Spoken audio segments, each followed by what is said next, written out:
atomic number En rule. An early attempt to explain the stability of coordination compound was made by Sidgwick, who proposed an empirical rule known as effective atomic number En rule. तो coronation compound का stability के बारे में explain करना है, तो इसके लिए सिडविक ने एक एम्पिरिकल रूल प्रपोज किया। इसका नाम है उस रूल का effective atomic number EN rule.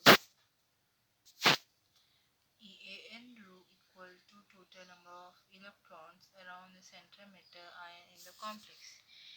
ईएन जो होता है वो इलेक्ट्रॉन का टोटल नंबर होता है जो कॉम्प्लेक्स में सेंट्रल आयन के आसपास होता है।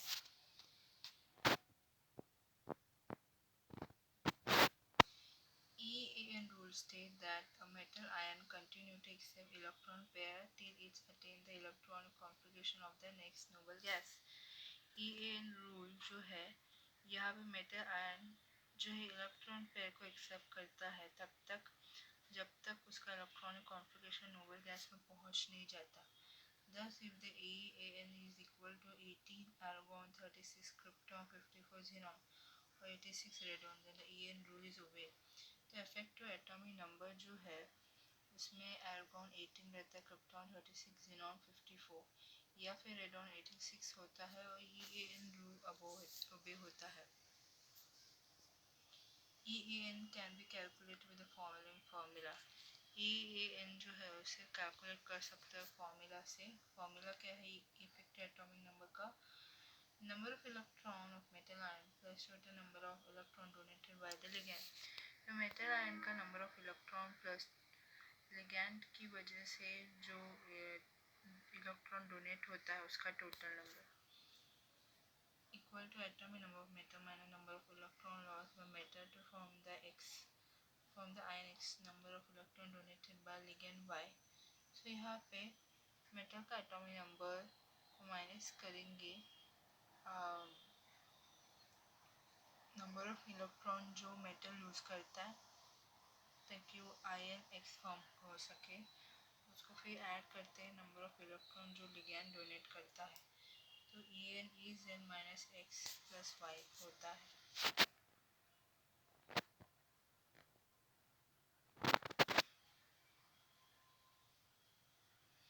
Consider CONS363 plus oxidation state of cobalt is plus 36, ligand donate 12 electron. Cobalt का ऑक्सीडेशन स्टेट +3 रहता है, 6 लिगैंड जो है 12 इलेक्ट्रॉन को डोनेट करते हैं। Z equal 27, X equal to 3, Y equal to 12। So EN of CO3 plus 27 minus 3 plus 12 is 36. Try this. Find out the EAN of ZnNS342 plus FeCN64 minus CrCO6 and FeCN6 are same example of coordination compound which obey the EAN rule। तो ऊपर का जो complex जो है, ऊपर का जो coordination compound है वो EAN रूल फॉलो करता है।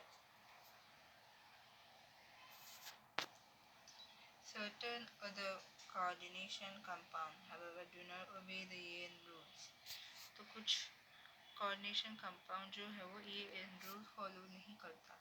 For example, FeCN63 minus and CONS342 plus have EAN 35। तो FeCN63 minus copper NS342 plus जो है EAN 35 देता है। Use your brain power। Do the following complex follow the EAN rule? CrCO4, nickel CO4, Mn CO5, FeCO5।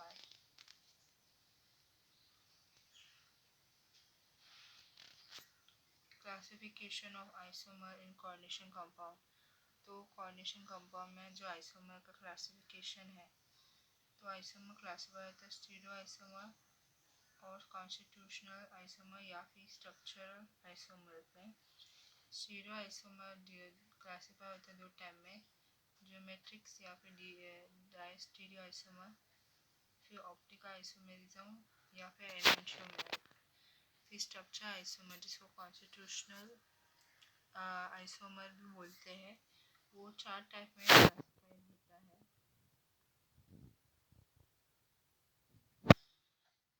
आएगा है linkage isomer, दूसरा है coordination isomer, तीसरा है आयोनाइजेशन आइसोमर और फिर फोर्थ है सॉल्वेंट आइसोमर।